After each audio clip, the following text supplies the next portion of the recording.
Böyrək genişlənməsi, böyrək və sidik yaxalarının genişlənməsi.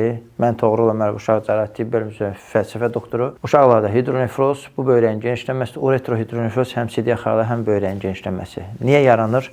Və nə zaman nə etmək lazımdır? Ümumiyyətlə, hidronefrozu yaradan səbəb bir neçədir. Bu böyrəyin genişlənməsi yaradansa böyrək çıxışında sidik axarının dar olmasıdır. Bəzən həmin axarın özlərindən əlavə bir arteriya keçərək sıxır, antivazal damar deyirik. Bunun nəticəsində böyrəyin öncə ləyən genişlənir, sonra kəsalar genişlənir və böyrək kapsülləri orqan olduğuna görə yaranan sidik tam axıb gedə bilmədiyinə görə sıxılaraq kapsül arasında böyrək toxuması incəlir və nəticədə böyrəyin məhvinə gətirib çıxara bilir. Bu hallar əgər birinci, ikinci dərəcəyə qədər izlənilir, ikinci dərəcənin üzərindədirsə artıq ultrasəs müayinəsi, artıq intravenöz piyelografiya dediyimiz kontrast vurularaq çəkilməsi və sintiqrafi müayinədən sonra cərrahi müdaxilə mütləq tövsiyə olunur. Və cərrahi müdaxilədə hansı ki daralmışsa götürülərək sidik yaxar təkrar ləyənə tikirərək bu problem aradan qaldırılır. Bunu istər qapalı şəkildə laparoskopik icra etmək olur, istər isə açıq şəkildə mikrocərrahi, yəni balaca bir kəsikdən girməklə mümkündür.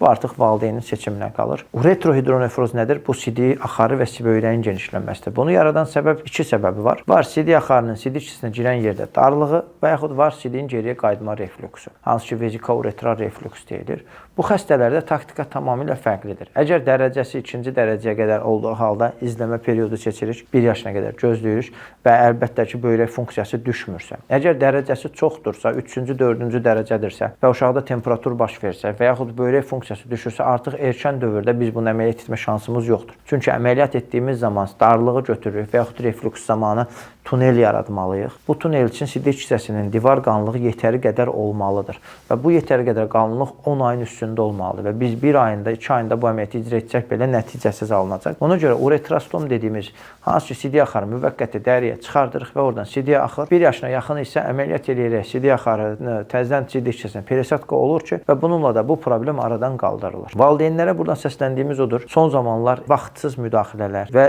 düzgün ixtisas olmayan insanların müdaxiləsi və yaxud hansısa bir protokol olmayan cərrahi əməliyyatlar icra olunmuş xəstələr çox müraciət edir. Sadəcə valideynlər diqqətli olsunlar. 1. Uşağınızı professional uşaq cərrahi uşaq uroloğuna göstərməniz tövsiyə olunur. İkinci növbədə hansısa bir göstərdiyiniz halda hansısa bir nəticədən qane qalmamışsa başqa bir cərraha müraciət etməniz də tövsiyə olunur. Çünki ola bilər ki, kiminsə gözündən qaçan bir hal digər bir yerdə aşkar çıxsın. Üçüncü növbədə bəlli protokol müayinələr var ki, bunları keçmədən hansısa birbaşa əməliyyat tövsiyə və yaxud son zamanlar gəlir hidronefroz var, böyrəyi götürək deyirlər. Niyə? Biz bu böyrəyə əgər funksiyası 5%-in altına düşməyibsə onu götürmək tövsiyə etmirik. Ona görə valideynlər diqqətli olsunlar. Kimi nə zaman seçdiklərini və bu işlə professional məşğul olan insanların yanına getməsi tövsiyə olunur. Çünki böyrək əldə etmək çox çətindir və böyrək uşağın orqanizmində böyük bir rol oynayır ki, həyati funksiya yerinə yetirir və onu maksimum şəkildə qorumaq lazımdır. Təşəkkürlər.